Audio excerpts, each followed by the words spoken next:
The stock market had a wild week last week as a bunch of stocks were all over the place. We had Fedex drop by 21% on Friday alone, and it was a nasty week for many other stocks. In this video, we're going to go over the most important things you need to know heading into this week. And Tom, looking at the heat map from Friday, it definitely wasn't too good. So what are you seeing in the market for this week?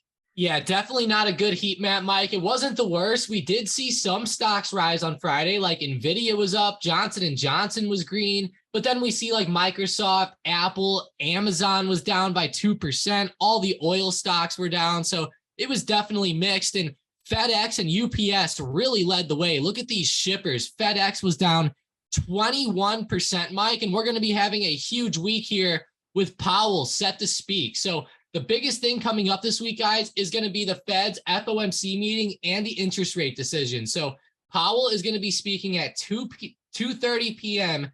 Eastern time on Wednesday, 30 minutes after the interest rate decision at 2 p.m. Eastern. Now, be ready, guys. The market is pricing in a 75 basis point increase at this meeting. There is an 18% chance of a 100 basis point increase being priced in. And when I look at a lot of these articles, like investing.com's articles, they are saying that some investors are bracing for that 100 basis point increase or full percentage point hike. So it is a pretty big thing, Mike. I know that over the past couple of weeks, the market has been kind of dipping back down as they're bracing for the Feds to raise rates. Obviously, I know the inflation data came out last week and was higher than expected. So that's another big reason why the market's been down. And that's why people are thinking rates might go up a little bit more now. Exactly. So the main reason Wednesday is so important is because inflation has been out of control, especially over the past year, and the Federal Reserve is increasing rates even more to try and slow down this inflation.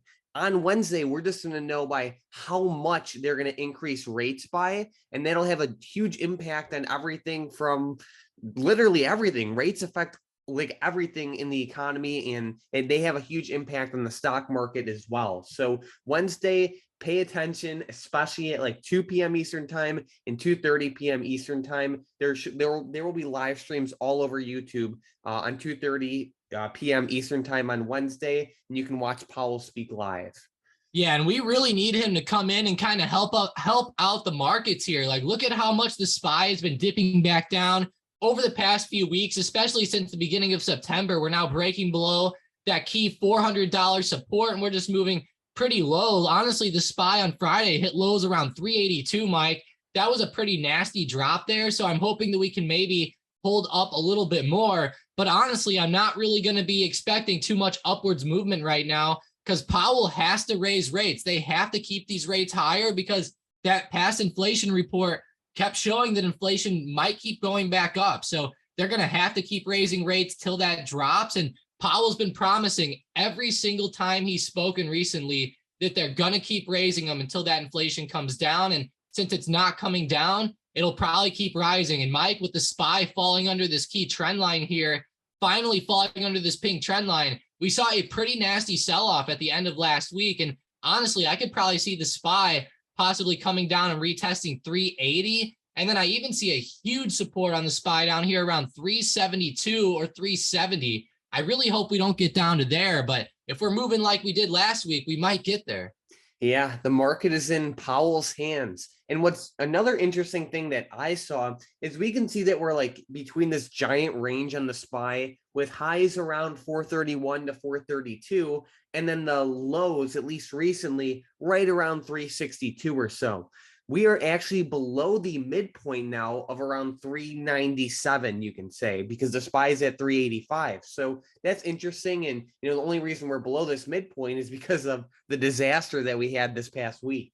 Yeah, and Mike, one of the big things that really fueled part of that disaster was FedEx missing on their earnings, then also just having an abysmal outlook for the future right here. So they withdrew their full year guidance, Mike. That was terrible. And they ended up closing down 21.4% on Friday. That is a terrible thing to hear. And they're down 37% year to date. But they actually pre-announced the weakest set of results that Deutsche Bank has ever, or not that they've ever seen, but the weakest set of results that Deutsche has seen in 20 years of analyzing companies in a statement they wrote to their clients. So that is a big statement, Mike, from a huge bank.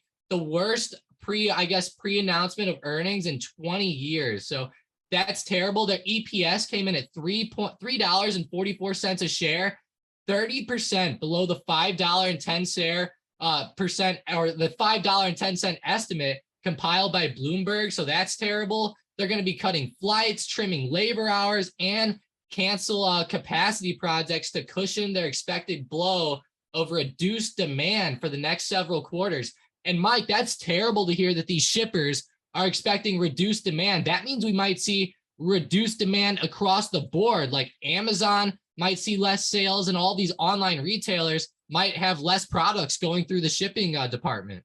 Yeah, and one of like the key goals with reducing inflation is kind of just slowing everything down. But it's important to remember, while the Federal Reserve wants to slow the economy down, they don't want like these giant, like horrible earnings results from all these companies, because that might actually have a worse impact. So it's very interesting to see how the Federal Reserve is balancing and how they plan to balance, the soft landing that they're trying to do with slowing inflation without crashing the economy. It's a very hard thing to do, but I guess we'll see. Yeah, we'll have to see what happens, and it's going to be a big week with Powell obviously speaking here. We're going to have to see if he can maybe help out some of these companies. I'm really hoping, Mike, maybe he can help out some of these banks that have also been a little bit lackluster. I will say, though, on Friday, the banks held up a lot better than a lot of other stocks. They were down, but not even down 1%, so it wasn't really that bad. And they did kind of rip back up a little bit towards the end of the day Friday, but I'll really be watching these banks with those interest rate decisions coming up. But that move with Fedex was terrible, Mike. 21% to the downside there. It even drug UPS down like we talked about, especially in after hours when that first happened on Thursday. So definitely some bad drops to the downside, Mike. And it's not just FedEx, though. I will say a lot of stocks were down this week. We saw Roblox take a huge tumble Friday. Square was down a lot. Beyond Meat fell. Even ChargePoint, Mike, ended up pulling back 6.6% after having that huge rip up with the Biden EV news last week. Very interesting. So in terms of earnings for this week, what's on the schedule? Yeah, we do actually still have some pretty big ones coming up this week, Mike. So it looks like on Tuesday after close, we're going to have Aora Cannabis or ACB. So watch those marijuana stocks. That one will be interesting. General Mills on Friday before opens pretty big. I know this one's a pretty big stock during inflationary times. People like to say sometimes these food companies hold up a little bit better. So hopefully they're reporting good numbers there since they're able to increase prices and stuff like that right now. But Thursday after close, Mike, is going to be the big day. We're going to have Costco reporting. It does say that FedEx is set to report here, guys, but keep in mind that FedEx, they pre-announced their earnings this week. So even while they still might release the numbers on this Thursday, they really already had their report come out on that pre-release. Good stuff. Well, Tom, let's get right into the momentum plays for tomorrow. With the first one, we have NVIDIA to the upside. NVDA, yeah, they actually had a pretty nice pop Friday, and they're running up into a huge resistance, Mike, at 133. So if they break 133, watch for that breakout. All right. With the next one, we have Intel also to the upside. Yeah, nice to see these chip stocks going green for once. Go ahead and make Intel break above the high of day at 29.32. And with the last one, we have Amazon, but to the downside. Yeah, big bad drop down for them. Actually, go ahead and make them break below 123. That's a pretty big intraday support there. All right, so we're watching Amazon for a potential day trade to the downside tomorrow, only if it breaks below the level Tom listed. And then we are watching Intel and NVIDIA for potential day trades to the upside tomorrow, only if they break above the levels Tom listed. But guys, if you're new to the channel, definitely make sure to subscribe. We post brand new videos every single day. So subscribe, you'll see our videos more often. But Tom, heading into this week, do you have any favorite setups, anything, extra important that you're watching or anything like that? Yeah, one big sector that I'm still keeping my eye on right now, Mike, is actually going to be the crude oil sector. So if we go look at crude oil or CL right now, it has been all over the place over the past few weeks, but it's honestly been staying pretty low. If we look at oil on the daily chart, it's honestly been kind of staying down here around this low of like $84. So I'll be really curious to see if oil is going to bounce off of this support around 83 to 84, or if we're going to start to tank back down. And with inflation coming in a little bit hotter than expected over the past couple of weeks, I would maybe expect oil to start to move back up a little bit, especially with the recent dip.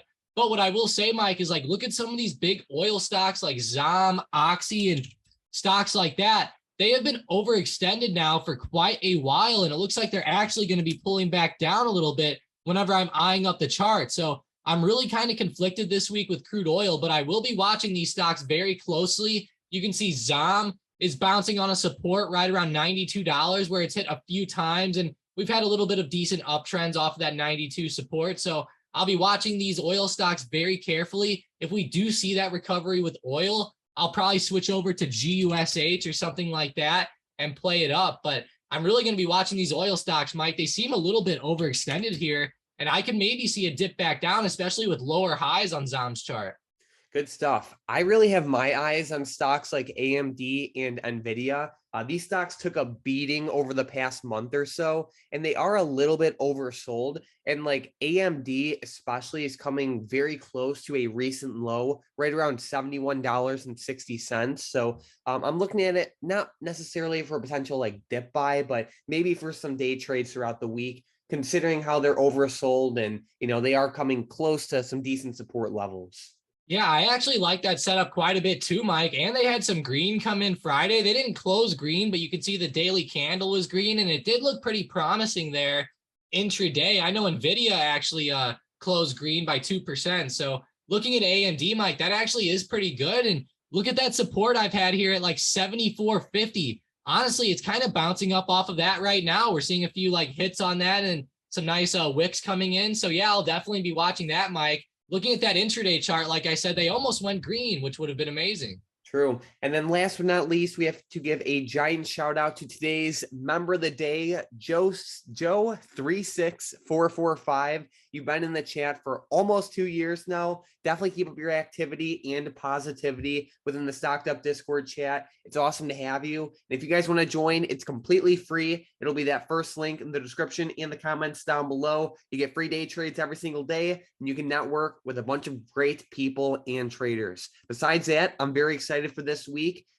Subscribe if you're new, and let's have a great week. Thanks for watching.